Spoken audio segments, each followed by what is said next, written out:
Meaning of flic.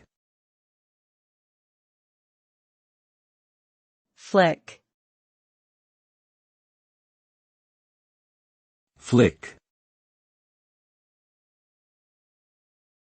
Flic.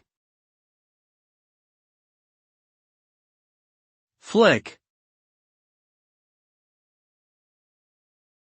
Flic is a colloquial term that originated in France and is commonly used to refer to a police officer.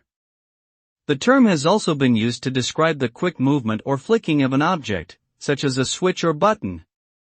It can be used as a verb to mean the act of quickly pressing or flipping something. In popular culture, flic has become synonymous with French crime dramas and police procedurals. Overall, flic is a slang term that has multiple meanings depending on the context it is used in.